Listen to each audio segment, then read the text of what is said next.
তোমরা বোর্ডে এই যে দুটো অঙ্ক দেখতে পাচ্ছ, এই টাইপের প্রশ্ন পরীক্ষাতে আসবেই, এটুকু গ্যারান্টি দিয়ে বলছি। দেখো এখানে কি দেওয়া আছে, 459 ইন্টু 46 ইন্টু 28, 28-এর পরে একটা স্টার, মানে এখানে এই সংখ্যাটা দেওয়া নেই, তারপরে 484। এই সংখ্যাগুলোর গুণ করে কি হবে, এর একক স্থানীয় মানটা আসবে কত, 8। একক স্থানীয় মানটা কত, 8 আসবে। এমনটা যদি হয় তাহলে এই যে স্টার দেখতে পাচ্ছ, এইখানে যে লুকিয়ে রাখা যে সংখ্যাটা, যে নাম্বারটা আমাদের বের করতে হবে।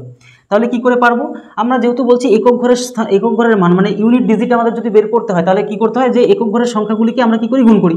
তাহলে কি 9 আর 6, তাহলে 6 নং কত, 54। তাহলে 6 নং 54 মানে আমরা এখানে 50 কত, 4। তাহলে এইখানে 4টা নেব, সবসময় আমরা ইউনিট ডিজিটটা বা একক ঘরের সংখ্যাটা নিয়ে সবসময় চলতে থাকবো। তাহলে এখানের 4, আর এখানে তো অজানা, এখানে আমাদের দরকার নেই, এখন লাস্টে এটা তো জানি। তাহলে আমাদের এই 4 আর এই 4 গুণ করলে 4 4 কত, 16 হয়, 4 4 কত, 16 হয়। তাহলে 16 এটা রাখলাম, 16 ইউনিট ডিজিট কি, 6। তাহলে এখানে আমরা কি বসালে আমাদের ইউনিট ডিজিট 8 চলে আসবে। তাহলে 6-এর নাম তো বলবো, 6-কে 6, 6 দুগুণে 12, 3 6 18। হ্যাঁ একদম ঠিক।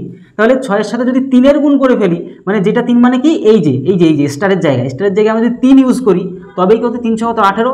3 6 18 মানে কি, এই যে 18-এর 8 কিন্তু আমরা কিন্তু ইউনিট ডিজিট পেয়ে যাচ্ছি, যেটা কিনা আমাদের সঠিক অ্যান্সার। মানে এই স্টারের জায়গায় আমরা কি বসালাম, স্টারের জায়গায় আমরা 3 বসালাম, আর 3 আমাদের কিন্তু সঠিক অ্যান্সার চলে আসে। তোমরা এটা যদি খেয়াল করো, আমাদের এখানে কি দেওয়া আছে, যে 7-এর পাওয়ার 95 মাইনাস কত, 3-এর পাওয়ার কত, আমাদের 58।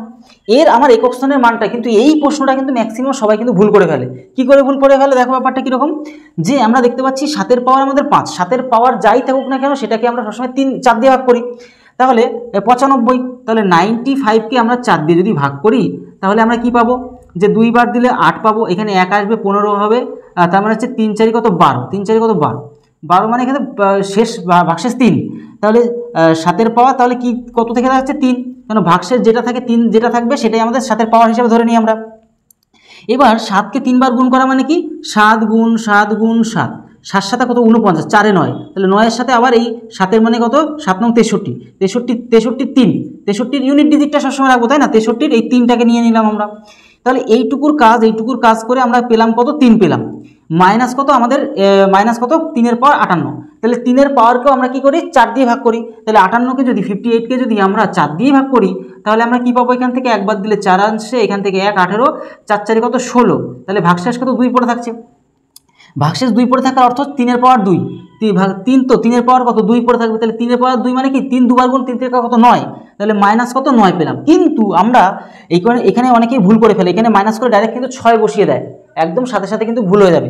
তাহলে কি উপায়, এখন উপায় এটাই, দেখো এইটা তো ইউনিট ডিজিট মানে একক ঘরের সংখ্যা 3, কিন্তু তার আগে তো অনেক বড় সংখ্যা রয়েছে, তাই না, 7-এর পাওয়ার 95 আর 3-এর পাওয়ার কত, 58। তার মানে এটার থেকে এটা তো নিশ্চয়ই বড়ই সংখ্যা, মানে কি এরকম একটা ব্যাপার। এরকম আগের সংখ্যাগুলো জানি না, তারপরে হচ্ছে লাস্টে 3 রয়েছে, আর এটারও আগের সংখ্যাগুলো জানি না, মানে এগুলোরও আগের সংখ্যা জানি না, লাস্টে হচ্ছে 9 রয়েছে। তাহলে কি এই বড় সংখ্যার সাথে ছোট সংখ্যা যদি মাইনাস করি, তাহলে মাইনাসের সময় কি করবো, আমরা উপরে 3 মানে 13 ধরবো। তাহলে 9 থেকে 13 মানে কি, আমাদের 4 না বিয়োগ করলে, তাহলে এই ইউনিট ডিজিটটা আমাদের দরকার ছিল, যেটা কিনা আমরা পেয়ে গেলাম। আমাদের সঠিক অ্যান্সার কত, 4।